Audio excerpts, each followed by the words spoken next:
Buenas noches a todo el mundo. Bienvenidas a la conferencia de hoy, El Oriente, Mariano Fortuny y Madrazo, Arte, Ciencia y Diseño.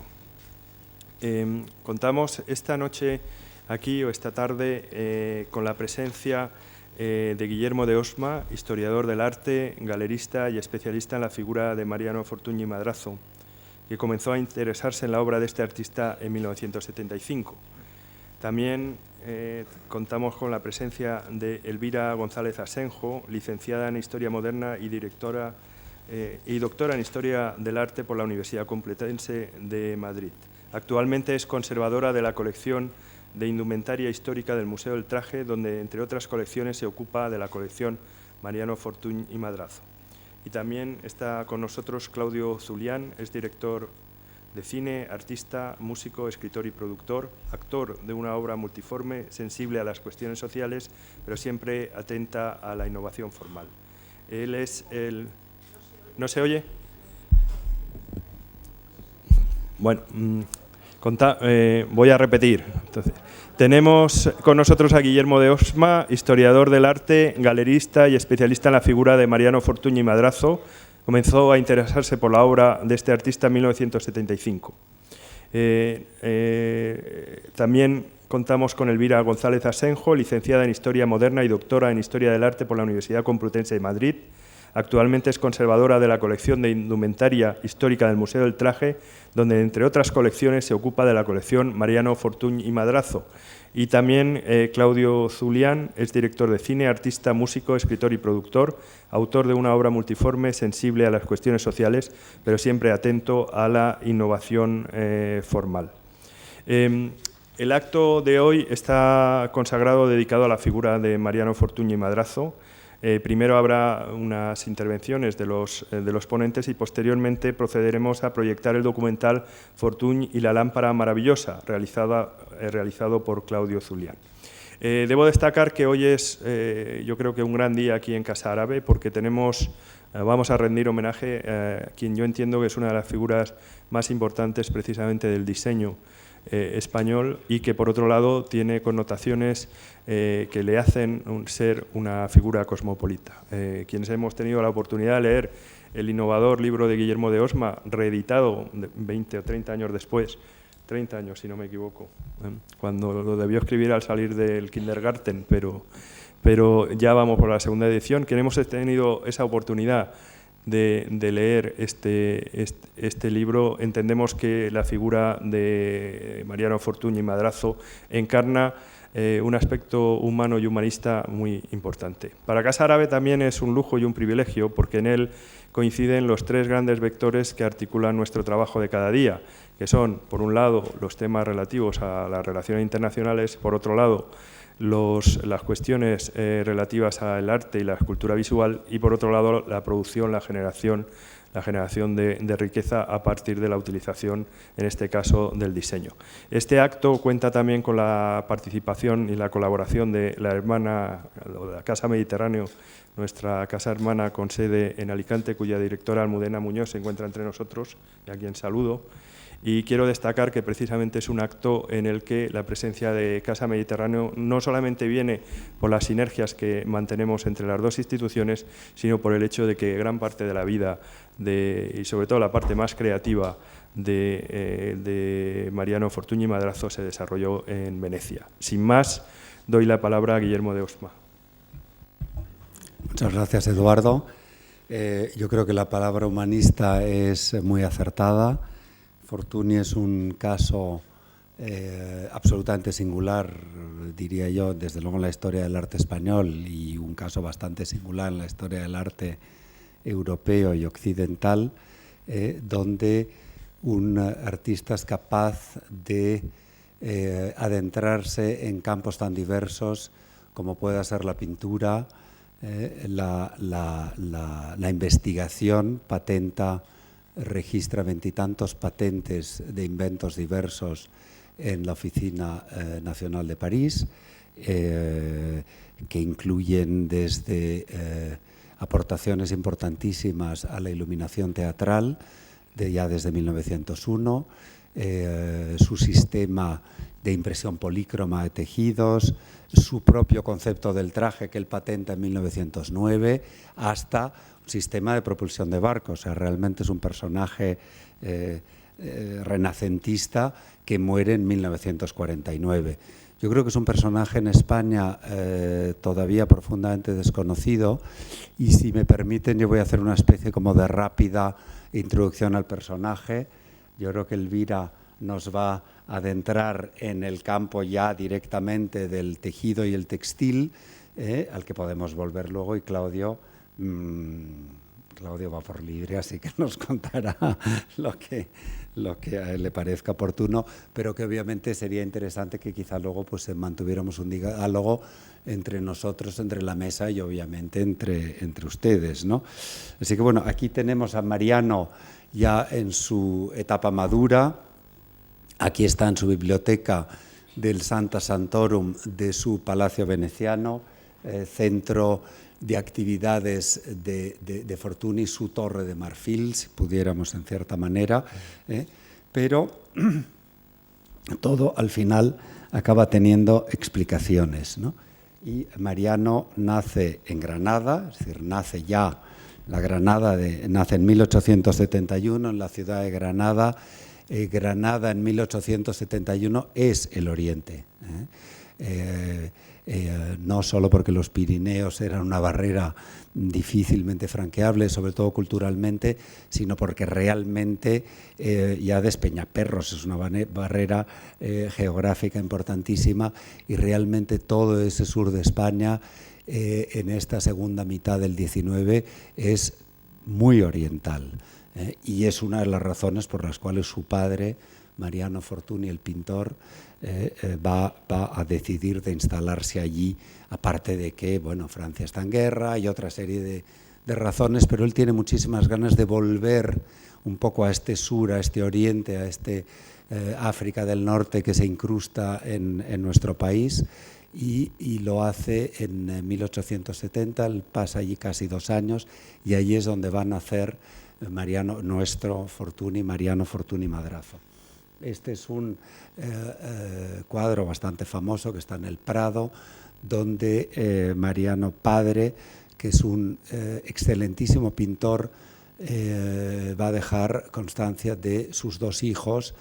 nuestro Fortuny, que ya está de una manera premonitaria jugando con una tela, es una tela chinesca o japonizante, de la colección de su padre. Su padre, aparte de ser un espléndido pintor, por un lado de tema preciosista, pero por otro lado ya es mucho más moderno el tema orientalista, a lo que volveremos, porque obviamente va a ser un pilar no en la formación, porque el padre muere cuando el hijo tiene 3 años, pero sí va a quedar esa especie de memoria viva que va a mantener su madre, y que el hijo va a querer de alguna manera rastrear a lo largo de su vida, ese lado de la fascinación por el Oriente, por la cultura del otro, por lo exótico. El padre obviamente va a jugar un papel fundamental. De hecho, vamos a ver una fotografía de su padre vestido de árabe, ¿no? Esta idea no solo que también es una idea muy de esta segunda mitad del XIX, empieza quizá con la traducción fundamental de Las Mil y una noches en Francia a fines del siglo XVIII, y a partir de ahí, como esta fascinación por el Oriente, por la cultura del otro, por esta cosa exótica, en una Europa que se va aburguesando, que no lo digo peyorativamente, porque obviamente yo soy un burgués, obviamente, esto se va aburguesando en el sentido de que se va convirtiendo en un sitio mucho más homogéneo. Los hombres acaban vestidos con una especie de uniforme gris, con su levita, pantalones grises, chaqueta levita negra, su sombrero de copa, y una homogeneación tremendo, y precisamente artistas como Fortuny, viajeros, curiosos, mujeres también obviamente, exploradores, etcétera, etcétera, antropólogos, gente de la cultura, van a mirar al oriente cercano, como pueda ser el norte de África, en el caso de Mariano Fortuny Marsal, o al Oriente más lejano, como en el caso de otros personajes de la cultura y del arte, como por un lado, una especie de sitio de escape, un lado de fantasía, un lado donde se pueden hacer cosas que no se pueden hacer en Europa. Obviamente, pues nadie salía en Madrid vestido así en 1872-73, cuando esté tomada esta foto, ¿no? Entonces, esto me parece muy importante y va a marcar muchísimo a su hijo, ¿no? Su hijo se va a formar en esta un poco pervivencia del espíritu del padre. Este es el estudio del padre en Roma, donde vemos claramente que en esta acumulación de cosas hay también una presencia muy importante de cosas de origen, de procedencia oriental, tanto las armaduras japonesas como cantidad de cerámicas hispano-morescas, textiles, armas, cascos, etcétera, etcétera, muchos de los cuales van a acabar en el palacio de su hijo, que va a tener una cierta similitud, el estudio del hijo en Venecia va a tener una cierta similitud con el estudio de su padre en Roma, ¿no? Bueno, la madre de nuestro Mariano, doña Cecilia de Madrazo, es decir, que va a representar también un poco ese peso de la tradición que en la obra de Mariano va a ser muy importante, tradición que él siempre va a darle un aire nuevo a través, muchas veces, de aplicaciones científicas y de una mirada mucho más moderna, pero la base de su trabajo siempre va a ser, y lo vamos a ver en la indumentaria, en el textil, siempre va a ser un poco la tradición, ¿no? Bueno, Mariano se empieza, y yo creo que para entenderlo es importante hablar un poco de sus diferentes facetas, lo intentaré hacer relativamente rápido. Él se forma como pintor precisamente con un hermano de su madre, don Raimundo de Madrazo, en París. Este es uno de sus primeros cuadros basado en una obra académica. Mariano no va a ser un revolucionario en la pintura, no va a seguir el camino de los impresionistas, de los postimpresionistas, de los cubistas, de los futuristas. Es un hombre que va a realizar su obra poco fuera de la vanguardia, dentro de un mundo muy particular, que es un mundo muy propio de él, ¿no? Y ese mundo va a ser un poco una continuidad de ese mundo de sus padres. Esto es su madre con su hija en el Palazzo Martinengo. La madre decide en 1889 y le escribe, contándole sus razones a su hermano Ricardo de Madrazo, otro pintor, le escribe una carta fascinante donde dice que París se ha convertido en una ciudad pesadísima, con un tráfico terrible, llena de turistas, donde no se puede vivir, 1889, y decide que quiere una ciudad mucho más tranquila, y esa ciudad va a ser Venecia, que es una ciudad como hecha anillo al dedo para el hijo, ¿no? Y también, por supuesto, una ciudad, como dice Proust, toda cargada de Oriente, ¿no? Una ciudad que también es Oriente, ¿no? Bueno, un poco la pintura de Mariano, que enseguida temas wagnerianos, y enseguida va a interesarse por la ciencia y por el teatro, es decir, por la iluminación y por el teatro.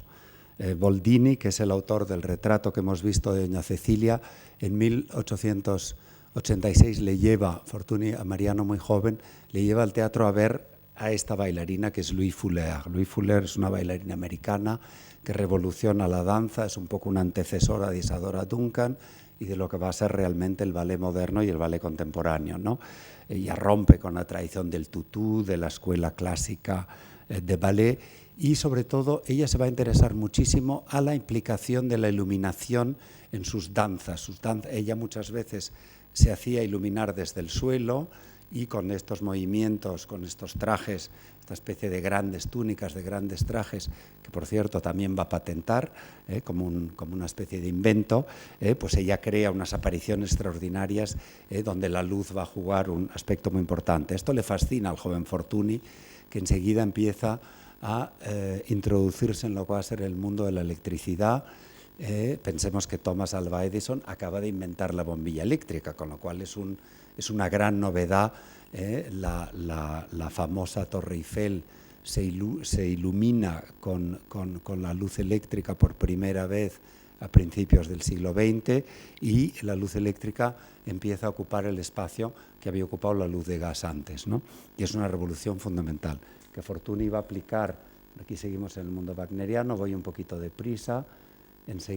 Bueno, estos son grabados, otro aspecto de su obra, y aquí ya vemos un poco la aparición de la fotografía, que también él va a ser un espléndido fotógrafo, y curiosamente en estas técnicas, digamos, más contemporáneas, más modernas, él también va a ser más moderno. De hecho, vemos un cuadro relativamente clásico, siguiendo un poco la tradición, y en cambio la fotografía es una foto ya un poquito más frontal, más directa, un poquito casi más, diríamos, obscena, ¿no? Más moderna en cierta manera, ¿no? Donde él va a sentirse más libre, ¿no? Aquí dos fotografías de Venecia, y este es su palacio, que puede recordarles en algo a lo que hemos visto del palacio de su padre en Roma. Él empieza a ocupar este palacio veneciano, el Palazzo Pesaro, y aquí él va a instalar sus diferentes talleres. Hemos hablado antes de la iluminación, bueno, este es un poco el Santa Santorum, su biblioteca, y hemos hablado antes de la iluminación. Él va a patentar en 1901 un sistema de iluminación indirecta, que se ve muy bien en estas lámparas completamente modernas, completamente revolucionarias, donde, como ustedes ven, la luz el foco de luz está tapado para que se refleje sobre esta pared cóncava, y de ahí refleje a donde tenga que reflejar, es decir, a la habitación, al espacio que tenga que iluminar. Este sistema de luz indirecta, como tan simple y tan que hoy nos parece tan normal, y que lo vemos en tal cantidad de sitios, en ese momento es un invento de Mariano Fortuny, que patenta en París, y a partir del cual él va a revolucionar un poco la iluminación escénica. Aquí vemos otra aplicación de la luz indirecta en su palacio, con unas lámparas completamente orientales, completamente inspiradas por el arte moresco, pero con una aplicación súper revolucionaria, que es la de la luz indirecta. Estas son aplicaciones de Fortuny ya dirigidas directamente al teatro, ¿no? Aquí es una maqueta para el Crepúsculo de los Dioses, una de las obras de Wagner, que va a ser para él uno de sus faros y uno, digamos, de los artistas que más le va a influenciar profundamente. Él hace el viaje a Bayreuth en 1892 con su madre y con su hermana desde Venecia, acompañados por un artista español, Rogelio de Busquiza, un personaje curiosísimo, wagneriano furibundo, que llegó a conocer a Wagner en por lo menos 3 ocasiones, y él vuelve fascinado de Bayreuth, vuelve fascinado de este conocimiento de Wagner, de la lectura de su obra teórica, de la idea de la obra de arte total, que va a tener una importancia enorme en la obra de Fortuny, pero al mismo tiempo vuelve muy decepcionado por los decorados pintados. Es decir, hay que pensar que estamos en fines del siglo XIX y las óperas se representan, los escenarios se representan mediante decorados pintados. Y Wagner, que es muy preciso para la iluminación y para cómo quiere que se representen las escenas, pues igual de repente para una escena hacían falta 50 decorados pintados. Entonces hay que interrumpir todo el rato la acción de la ópera para parar, que salgan los decorados, que vengan unos señores con otros decorados y que siga la escena. A Fortuny eso le parece obviamente una cosa muy negativa, porque se pierde el hilo de la historia, se desconcentra uno, etcétera, etcétera, y la ópera, por supuesto, va a ser mucho más larga de lo que tendría que ser. Entonces, él aplica la idea de la luz indirecta en la idea del teatro, con lo cual nos va a evitar un montón de decorados pintados, creando al mismo tiempo una cúpula que va a estar instalada en el fondo de la escena, y sobre esa cúpula él va a aplicar sus sistemas de luz indirecta que le van a permitir con unos sistemas de telas pintadas que van a reflejar sobre este sobre estos focos de luz indirecta le van a permitir cambiar de color, le van a permitir cambiar de efecto, de intensidad luminosa, es decir, del ocaso va a poder pasar a otros efectos de luz, introduce una especie como de diapositivas con nubes pintadas, con lo cual todos los efectos del cielo dejan de ser pintados y van a ser, a partir de Mariano Fortuny, van a ser producidos por un sistema de iluminación que abre completamente, es una revolución para la iluminación y abre la vía de toda la iluminación moderna, ¿no? Aquí vemos aplicaciones de la famosa cúpula Fortuny, ya en los años 30,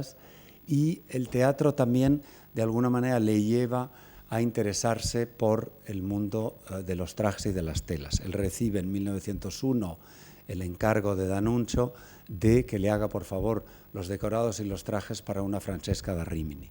Al final los decorados Fortuny no se atreve con los decorados porque, por una razón muy sencilla, D'Annunzio no solo piensa en los decorados, sino piensa en que se produzcan esos decorados. Y Fortuny piensa que lo que le han pedido es que haga unos bocetos. Hay una especie de malentendido, al final de eso se va a ocupar un especialista, un escenógrafo que trabajaba con D'Annunzio, pero Fortuny va a hacer los trajes. Y en los trajes hay también una serie de detalles que D'Annunzio pide, con lo cual Fortuny va a tener que estudiar, y nada más fácil, puesto que él ha heredado una parte muy importante de esa colección textil de su padre, que luego su madre va a ampliar y va a cuidar también, y entonces él tiene bastante fácil el estudio de las telas antiguas y de cómo él puede resolver los problemas de los trajes para la Francesca Rimini. Esto es 1906, la primera vez que en un teatro de una cierta envergadura él aplica su sistema de iluminación. 1906 es el Teatro de la Condesa de Béarn, en su hotel particular en París, que hoy es la Embajada de Rumanía, y en esta presentación con un ballet de un músico que en su época fue muy famoso, Charles-Marie Widor, él va a presentar también sus primeras creaciones textiles, que son precisamente lo que llevan estas bailarinas, que eran las bailarinas de la Ópera de París, que son los velos cnosos.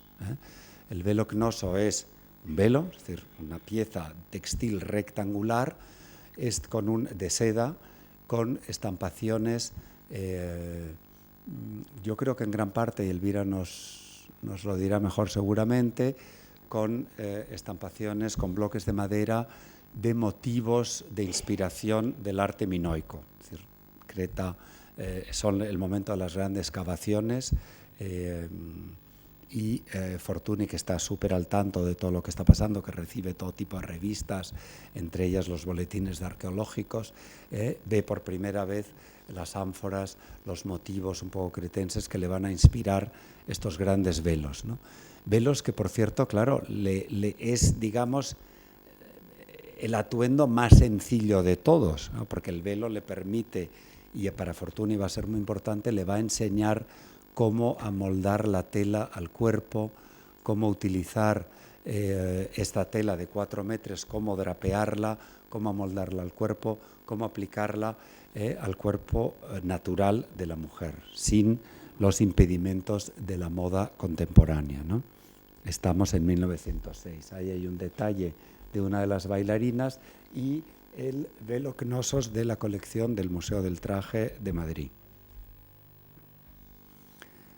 Él no es el único, obviamente. En este momento hay un interés particular, sobre todo en el mundo de los artistas, hay una preocupación enorme por el tema del traje. Es decir, estamos en un momento en que la moda, estamos todavía al final de la crinolina, estamos todavía en una moda llena de artificios, donde el cuerpo de la mujer no es el cuerpo natural, donde el cuerpo que uno ve es un cuerpo barroco, es un cuerpo complicado, no es un cuerpo natural, a través de del corsé, del polisón, de una serie de elementos que van a deformar un poco el cuerpo de esa mujer. Y los artistas reaccionan contra eso. Aquí vemos un traje diseñado por Whistler y 2 diseñados por Klimt para su compañera Emilie Flöge. ¿Y cuál es el concepto del artista del traje? Pues este es un cuadro de Gérôme, pintor amigo de su padre. ¿Qué piensa Gérôme del traje? Pues que debe ser lo mínimo posible que cubra a la figura de la mujer. Este es un cuadro muy famoso, es el juicio de una cortesana Firne, a la cual le juzgan por una pena severa y arriesga la muerte, y el abogado de ella, vamos, el que está haciendo la defensa, ve que no está teniendo mucho éxito y entonces decide como desvelar el cuerpo para que vean que al final es alguien que no es capaz de cometer tal acto del que se acusa, y efectivamente gana el juicio y ella sale indemne de esta. Pero a mí lo que me interesa es un poco esa visión, que es la visión que va a tener Fortuny, el pintor, el artista, que ha estudiado el cuerpo de la mujer en la academia, que lo ha pintado, que lo ha dibujado, el cuerpo natural, el cuerpo libre, lejos de los artificios de la moda, ¿no? Aquí hay otros dos pintores ingleses, también un poco dentro de esta preocupación, y este es un homenaje de Mariano Fortuny a su mujer con el velo Knossos y un traje Delfos, el famoso traje de seda plisado, basado un poco en las túnicas griegas, y una foto de una maniquí hecha por el propio Fortuny, de uno de sus primeros modelos del traje modelo, que aparece hacia 1906-1907 y que el año 49 sigue haciendo, es decir, con lo cual es un traje fuera de la moda. Fortuny no es un modisto, no es un couturier, es un artista que diseña trajes, lo cual es muy diferente, ¿no? Y precisamente él busca un traje que no sufra el cambio, que no tenga que cada año renovarse, cambiarse, y durante más de 40 años él hace más o menos, con algunas variaciones obviamente, el mismo traje, ¿no?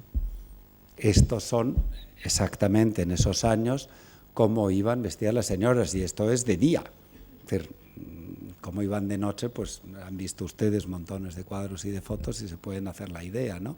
Pero esto es una foto de dos mujeres parisinas en las carreras de Auteuil, con el traje un poco requerido para esa función. Había un código muy preciso, y de hecho los trajes de Fortuny no se podían llevar en la calle hasta los años 30, hasta que la moda y la percepción del cuerpo cambia. Los trajes de Fortuny son trajes para el interior, son trajes para casa, excepto algunas mujeres artistas, algunas mujeres con mucha personalidad, mujeres mucho más libres, como las artistas, por ejemplo, que empiezan que son las primeras que van a llevar los trajes de Fortuny y que van a hacerle una publicidad extraordinaria, ¿no? Esta es una foto de Stieglitz, de su hermana, que era un personaje bastante bohemio de la vida artística neoyorquina. Esta es Anna Pavlova, en una foto temprana también con un traje de Fortuny. Recordemos que Anna Pavlova va a recibir a Isadora Duncan en San Petersburgo en 1905, y que Isadora Duncan va a tener una influencia fundamental en los ballets rusos a partir del año 9, ¿no? Aquí hay algunos detalles del traje. Vamos a ir un poquito rápido porque si no, aquí volvemos a un modelo de una túnica, y aquí vemos un poco su corresponsal, otro modelo obviamente, pero un poco dentro de la misma onda, también del Museo del Traje, volviendo un poco a la inspiración cretense, ¿no? Esa especie de Oriente concebido de una manera muy amplia, ¿no? Fortuny es un ecléctico en el buen sentido de la palabra, es un hombre que toma ideas de todos lados y que es capaz de unirlas. Es decir, en un textil te puedes encontrar con un elemento copto y con una granada renacentista, ¿no? Es un hombre que mezcla muchísimo sus motivos e inspiraciones, y esa visión del Oriente es una visión bastante particular, es una visión muy amplia, una visión muy global y muy ecléctica del Oriente, ¿no? Aquí tenemos otro traje también de la colección, un ejemplar que también está en la colección del Museo del Traje. Aquí, por ejemplo, es un motivo del Renacimiento, es un motivo que viene de un libro de dibujos de Bellini que se conserva en el Louvre, ¿no? Y aquí un gran clásico, que es un Delfos plisado con un gran manto de inspiración veneciana, ¿no? Y aquí también, otro manto también de inspiración veneciana que podría venir perfectamente bien de un cuadro de Carpaccio, como nos lo va a contar Proust, que va a ser quizá pues uno de sus mejores exégetas, y desde luego las más bonitas descripciones de los trajes de Fortuny pues las hace Proust, pero no es el único literato, ¿no? Esta es una foto de 1911, es una de las primeras presentaciones públicas ya importantes de la obra de Fortuny en París, en el Museo de Artes Decorativas, y aquí vemos un poco pues, el aspecto que podían tener las señoras de su época con los trajes de Fortuny. Enseguida empieza a permearse ese interés por su vestimenta dentro de la alta sociedad parisina. De ahí un poco va a tomar Proust esta idea de convertir a Fortuny en un pequeño leitmotiv en la búsqueda del tiempo perdido. Hay casi 20 referencias a los trajes de Proust en la búsqueda del tiempo perdido, pero eso ya será para otra conferencia y si les parece, hay muchas más fotos, pero yo creo que si no nos vamos a alargar demasiado, yo dejo un poco abierto el tema, volvemos luego al Oriente y le paso la palabra a Elvira, que creo que tienes que sentarte aquí, ¿no? Pues si te parece, no sé si tengo que cerrar esto o simplemente saco mi... A ver, Claudio, tú que eres mucho más técnico que yo. A ver, ¿qué hacemos aquí? A ver, escape, pues ya, pues entonces lo saco ya, ¿no? Y te dejo, el tuyo estaba grabado, yo creo, ¿eh? Sí, está ya. Exacto, pues esto me lo llevo. Y te dejo, ¿estás bien ahí o quieres estar aquí? Sí. No, yo me muevo, no tengo ningún problema. Espera.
Buenas tardes, ¿se me oye bien? Perfecto. Pues nada, antes de iniciar esta charla, quisiera manifestar mi agradecimiento a Casa Árabe por la invitación y oportunidad que me ha brindado de participar en esta mesa homenaje a Mariano Fortuny Madrazo. Entrando ya, pues sin mayor dilación por la premura del tiempo en materia, quisiera indicar que a continuación me propongo realizar mediante trazos gruesos y dispersos en unos casos y pinceladas un tanto más precisas en otros, un brevísimo recorrido por la nada despreciable o el nada despreciable de repertorio de prendas de indumentaria que fueron diseñadas por Fortuny y que tanto desde un punto de vista formal o tipológico, así como también decorativo y ornamental, manifiestan una clara inspiración, eco o reminiscencia con el mundo oriental, entendiendo como mundo oriental, en el caso específico de Fortuny, al procedente de tres vertientes. La primera, al procedente de Oriente Próximo, singularmente el mundo persa y turco-otomano.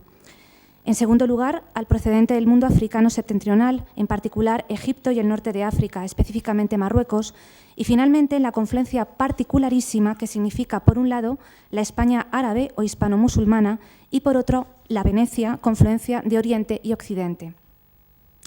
Pero antes de adentrarnos en este fascinante viaje, conviene precisar que haré hincapié específicamente en algunas de las prendas de indumentaria que configuran la todavía grandísima desconocida, al menos por el gran público, colección de Mariano Fortuny Madrazo que alberga el Museo del Traje de Madrid,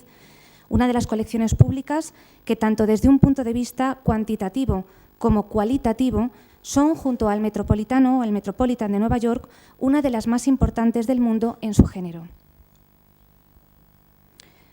Esta extraordinaria colección se empezó a formar en el año 2003, al ser comprada por el Estado español la colección de la austríaca Lieselot Hoss,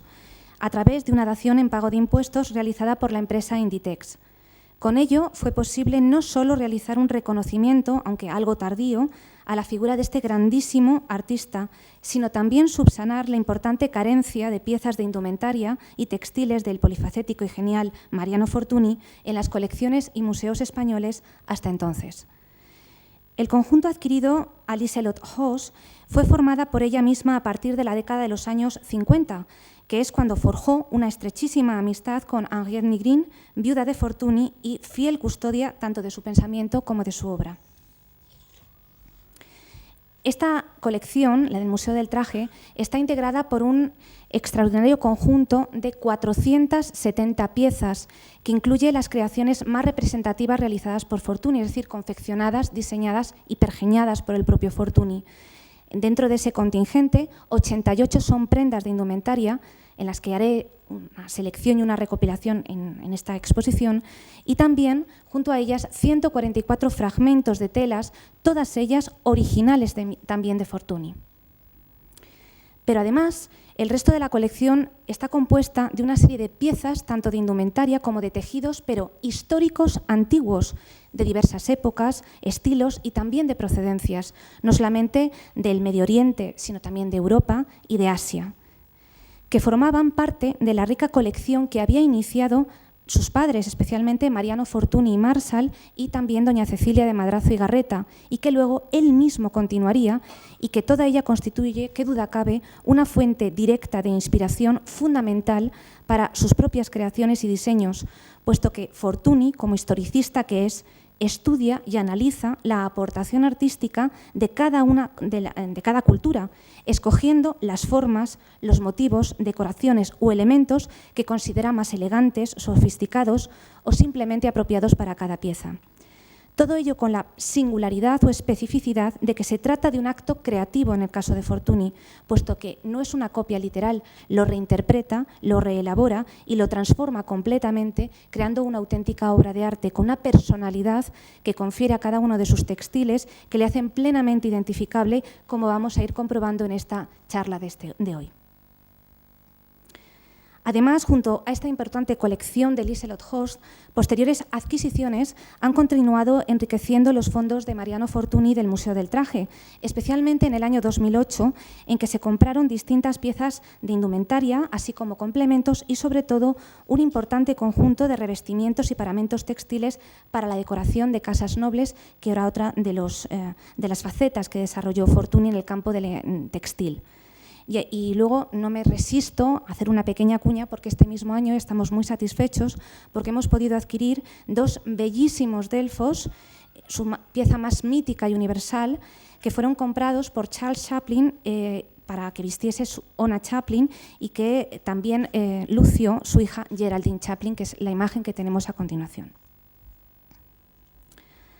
Igualmente, incidir en un hecho importante, y es que recientemente, hace escasos 2 meses, ha participado en una selección de piezas de la colección en diferentes exposiciones, como la celebrada en el Queen Sofia Spanish Institute de Nueva York, y aquí tenemos una imagen que muestra precisamente una selección, algunas de ellas piezas que ahora vamos a empezar a desgranar. Bueno, yo creo que sin más dilación, desde un punto, el hilo conductor, por así decirlo, es ahondar en un punto de vista formal, ir viendo qué piezas o qué tipologías podemos adscribir, bien porque rastreamos evocaciones, reminiscencias o influencias directas de indumentaria oriental, tanto antigua como moderna, es decir, coetánea a Fortuny. En esta línea tenemos aquí un representante de un riquísimo repertorio de las conocidas como habas o abayas, que es una especie de túnica larga, sin mangas, de una extraordinaria simplicidad en su patrón, que remiten, tanto por su forma y a veces, como veremos, por sus decoraciones, a las prendas utilizadas en el mundo árabe y que, en realidad, lo que reproducen en última instancia son formas de las antiguas aljubas moriscas presentes en la España medieval. Todas las habas, dotadas de una enorme elegancia y belleza, fueron confeccionadas por Fortuny tanto en tejidos ligeros como en otros más pesados.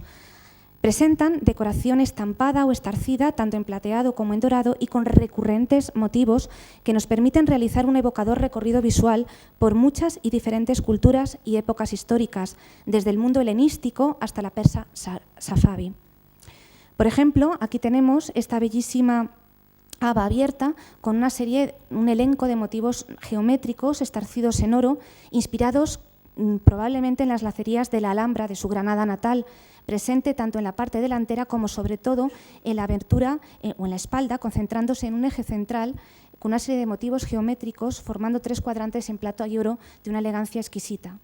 O luego, por ejemplo, este otro modelo, que con una apariencia un tanto más rústica, también viene mostrando una decoración, en este caso, basada en elementos geométricos muy esquemáticos, pero también de inspiración árabe. La decoración a base de una compartimentación espacial en pequeños cuadrantes con sus diferentes motivos, que tanto recuerda a algunos tejidos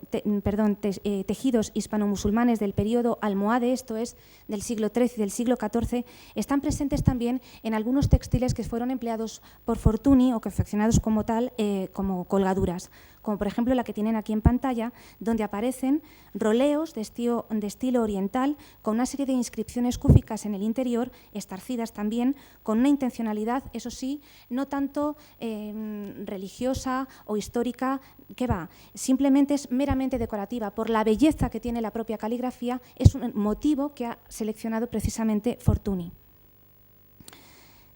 Por otro lado, tenemos que la propia, como digo, escritura árabe, tanto cúfica como cursiva, le sirve igualmente a Fortuny. Aquí tenemos un ejemplo en donde la belleza de los rasgos de esta escritura en sí misma se pone en evidencia,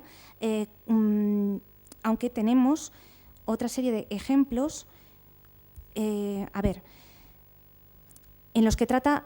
las diferentes frases son pasajes copiados del Corán con diferentes alabanzas a Alá, como podemos ver aquí, y también de reminiscencia árabe, podemos ver una decoración estrictamente geométrica, como es esta, que remite, en este caso concreto, a las yeserías que cubren las paredes de los edificios, en este caso, nazaríes granadinas del siglo XIV y del siglo XV. Pero bueno, retomando las abayas o habas, aunque siguen tipológicamente el modelo de haba, no siempre la decoración remite al mundo árabe u oriental, como es el caso de esta pieza que tienen ustedes ante la pantalla. Está confeccionada en gasa de algodón azul, que recuerda, por la disposición de los motivos, a los de terciopelos gofrados o ferronerí del Renacimiento italiano, y en donde además, para conseguir dar la sensación de tejidos antiguos, practica un procedimiento de descarga, con lo que consigue palidecer algunos de los aspectos de la zona de la superficie del tejido, dando la sensación de tejidos envejecidos. En este recorrido también vamos a descender en otra serie de motivos en otras habas con motivos decorativos que proceden directamente del norte de África, como la que tienen ustedes aquí, en esta bella túnica o haba en crepe de seda rosa, por eso confiere otra textura y otra impresión, donde imita no solamente en los motivos, sino también en su ubicación dentro de la superficie textil, la disposición que tenían precisamente la tapicería empleada en los tejidos históricos de procedencia copta. Decoración esta también visible, por ejemplo, en otras prendas que no tienen por qué ser estrictamente de procedencia oriental. Nos encontramos ante una sobrevesta, o sobre todo, que es una prenda de origen renacentista italiano, de la cual el Museo del Traje tiene una colección bastante importante, en donde vemos que jalonan perimetralmente y sobre todo a modo de cartuchos en la parte central diferentes motivos que también, tanto por sus círculos, por sus motivos en forma de palma, son extraordinariamente evocadores precisamente del mundo antiguo del norte de África. También había habas que están producidas o confeccionadas con tejidos más pesados, como la diapositiva que tenemos aquí, en donde confluye de alguna manera a nivel decorativo dos mundos completamente distintos. Por un lado tenemos que perimetralmente tenemos una cenefa a modo de greca que remite o que está inspirada directamente en el mundo helénico, mientras que los diferentes entramados o motivos vegetales que de forma periférica se sitúan en los espacios exentos recuerdan a las composiciones florales que estaban presentes en los textiles de la Persia Safavi del siglo tanto XVI como XVII. También de inspiración persa aquí tenemos otra modalidad u otra tipología que son las chaquetas, que a diferencia de los abrigos como largura tienen hasta las rodillas y que como especificidad presentan una serie de mangas en forma de pico conocido como pezuña de caballo, que son extraordinariamente identificativas precisamente de modelos indumentarios de origen persa. Dentro también del repertorio de prendas diseñadas por Fortuny para vestir encima del Delfos y con clara inspiración en el mundo árabe, singularmente del Imperio Otomán del siglo XVI, tanto en lo concerniente a la forma como veremos más adelante en la decoración, encontramos una riquísima representación de abrigos. Aquí tienen ustedes este confeccionado en terciopelo liso de seda verde, y que decorado con diferentes motivos que remiten efectivamente a elementos renacentistas, como ha dicho Guillerma, pero en última instancia también a diferentes palmetas y flores del mundo micénico por la gran similitud que tiene por la decoración de algunos de sus noxos. O este otro, por ejemplo, este abrigo negro, que tanto en sus formas serpenteantes, geométricas, que a modo de greca recorren perimetralmente la pieza, interrumpiéndose abruptamente por diferentes hojas de cardo, destaca tanto en la parte delantera como en la trasera por la utilización igualmente a modo de rosetón de unas granadas cerradas con un penacho de una clara raigambre turco-otomana. Luego también otro modelo singularmente en cuanto a tipología es el burnus, que es una prenda que a modo de albornoz está cortada como una capa y que como singularidad presenta una capucha de 3 picos. Este tipo de prenda, utilizada en el mundo árabe, de nuevo, en realidad remiten a las empleadas por los moriscos españoles, es un ejemplar singularísimo porque se conservan de él otra serie de piezas, una en concreto en Venecia, que perteneció además a la célebre Eleonora Duse. El terciopelo de seda color verde presenta una decoración también estarcida en plateado, de grandes ramas serpenteantes muy esquemáticas, de las que brotan granadas también muy estilizadas, propias todos estos elementos que he descrito de los tejidos igualmente turco-otomanos. Evidentemente, junto a estas piezas, singular relevancia va a cobrar o tiene, por no estar presentes en otras colecciones y ser además muy poco conocidas, es un grupo de chilabas y de abrigos de lino de aspecto muy rústico y que, a diferencia de todas las que he descrito hasta ahora,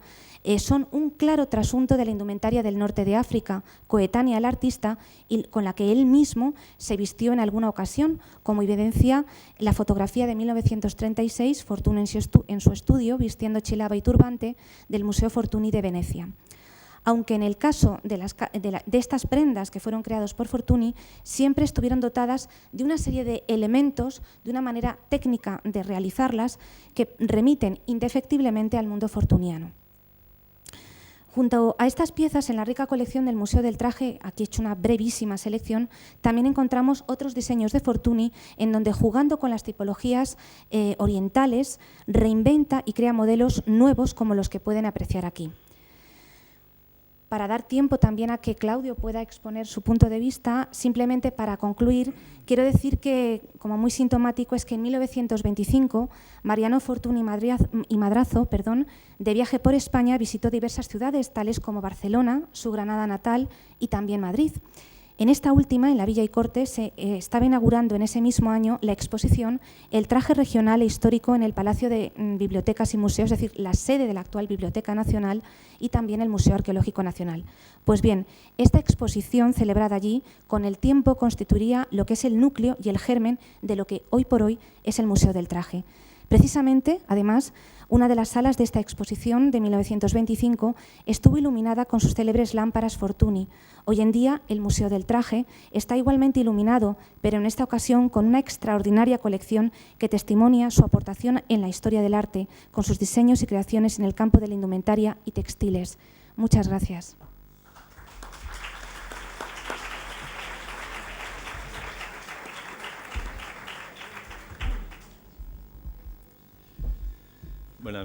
Buenas tardes.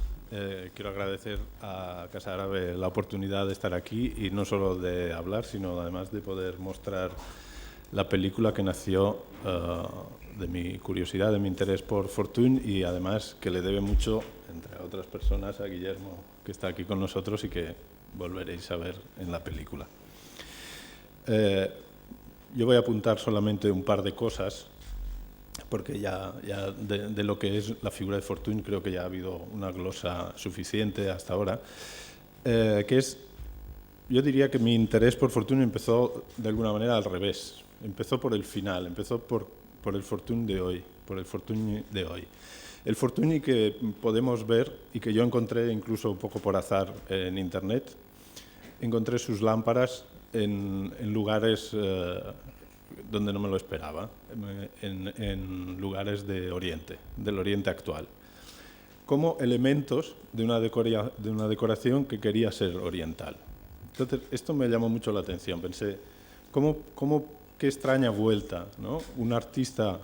un creador, un diseñador, como diríamos ahora, que se inspira por un Oriente que, por otra parte, era un Oriente bastante fantástico, era en parte el Oriente real, pero en parte era el Oriente fantaseado por la cultura europea del XIX, que cuaja esa fantasía en algunos objetos que viajan 100 años y acaban en el Oriente real de ahora. Pero el Oriente real de ahora es también un Oriente imaginado. El Dubái actual, por ejemplo, existe solo desde hace 30 o 40 años. Y es un proyecto de unas élites locales que deciden imaginar una ciudad moderna. Una ciudad moderna que, sin embargo, hace aterrizar en su seno elementos de esa imaginación de Oriente y las hace aterrizar como elementos clásicos de su propia cultura. De manera que se da un giro relativamente paradójico en términos propiamente filológicos, pero que en el fondo es profundamente ilustrador de cómo las culturas crean las identidades, de cómo las culturas son unas maquinarias de imaginación imparables que continuamente van generando la idea de lo que uno es, la idea de cómo es un sitio. Y entonces me pregunté, ¿cómo puede ser, cuál es la razón de este éxito de Fortuny? ¿Por qué Fortuny ha cruzado el siglo y ha acabado en un Oriente que ahora lo reivindica como un elemento específico de Oriente? Y además a conciencia, quiero decir que no hay engaño, no es un error. Veréis que en la película le pregunto a una persona que vende las lámparas de Fortuny en Dubái, digo, pero ¿sabéis que estas lámparas están hechas en Venecia y están diseñadas por un europeo? Y el vendedor me contesta, sí, lo sabemos, preferimos que vengan de Venecia que no que sean chinas, ¿no? Las razones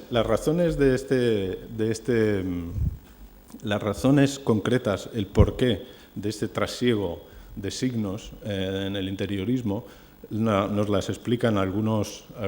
expertos que entrevisto in situ en la película, y por lo tanto no las voy a repetir aquí. Pero podríamos dar con una razón quizás más general, que es donde me gustaría incidir. Fortuny tiene efectivamente unas raíces en todos sus trabajos muy historicistas. Se interesa por la historia, pero se interesa por la historia de una manera radicalmente moderna, muy propia de lo que es la cultura de masas. Quiero decir que de alguna manera se queda con todo lo que le interesa, sin hacer ninguna diferencia entre lo que es específicamente griego, lo que puede ser turco, lo que puede ser chino, lo que puede ser japonés.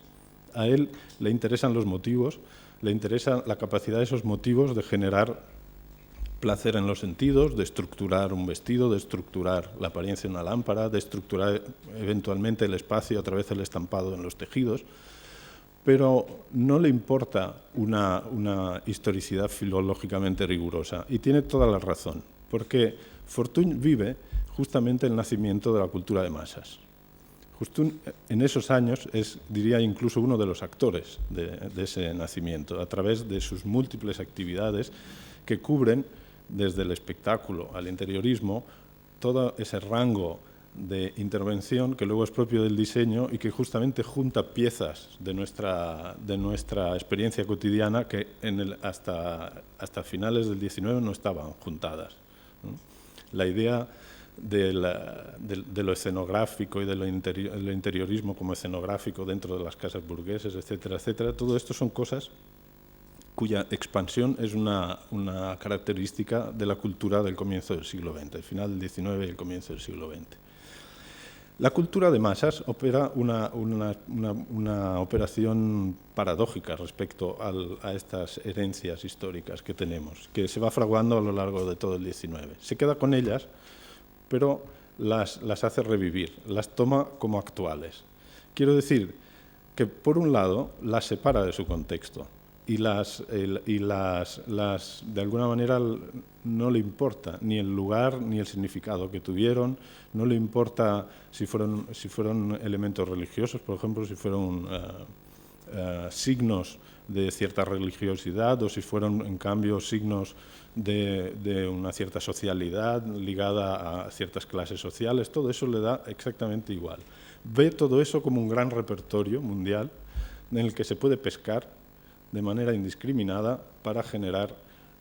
un cierto placer, para generar producción y para, no olvidemos que él era, como ha subrayado también Guillermo, era un empresario, era alguien ligado a la invención técnica y a la difusión comercial de esto. Veréis que en la película esto es un aspecto que subraya Massimo Cacciari, el filósofo y alcalde de Venecia, y que además lo liga a una especificidad de Venecia. Porque dice, es verdad que Venecia es una ciudad más tranquila, como dice la madre de Fortuny, pero Venecia también es el lugar que de alguna manera inventa el turismo moderno, donde se dan los primeros grandes hoteles, donde se dan las primeras grandes infraestructuras turísticas, y por lo tanto es un observatorio absolutamente privilegiado del nacimiento, una vez más, de nuestra cultura contemporánea, marcada por ese tipo de actividad, ¿no? Por la idea del tiempo libre, por la idea de un acercamiento a la cultura como ocio.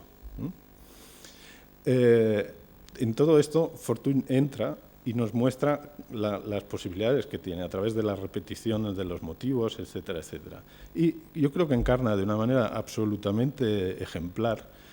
esa nueva manera de acceder y de utilizar el gran repertorio iconográfico mundial,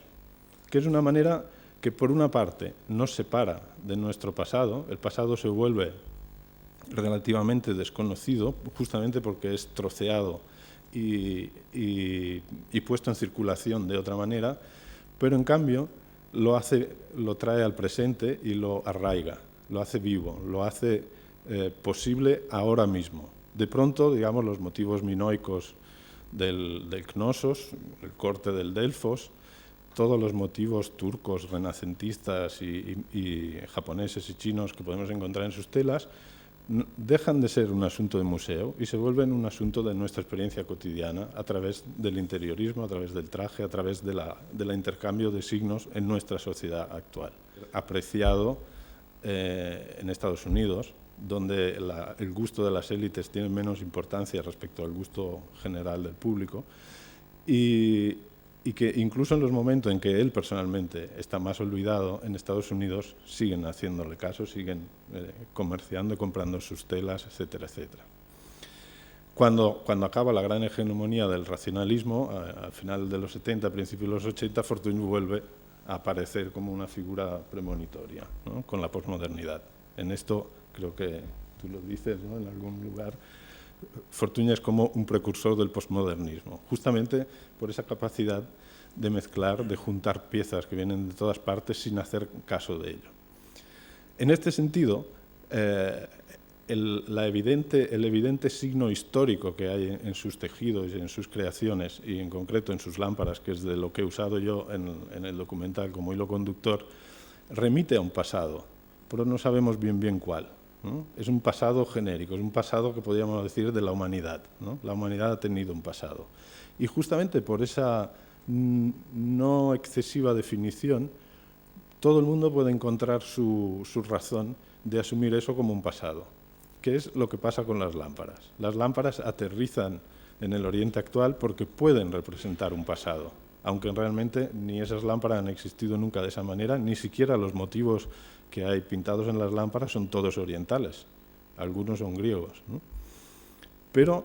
el hecho de que se presentan como un objeto actual referido al pasado les permite hacer ese aterrizaje. Y de hecho, aterrizan como un elemento del pasado en un Oriente radicalmente diferenciado en su propio interior, como puede ser el de Dubái, el del Oriente Mediano, el de Medio Oriente, o el de Hong Kong, o el de Japón, el de China, donde también se venden ese tipo de lámparas y donde también sirve como signo de un pasado, de una verdad cultural en el contexto de ciertos interiores o de ciertos espacios. Por lo tanto, creo que Fortuny, y espero que mi documental, digamos, os invite a ello, permite justamente una reflexión en profundidad de cuál es nuestra relación con el pasado, con nuestro pasado histórico, pero solo entre comillas, en lo que es nuestra experiencia de personas actuales, de personas que ahora mismo estamos intercambiando esos signos, los estamos viviendo, los estamos utilizando en nuestra vida social. Nada más. Gracias.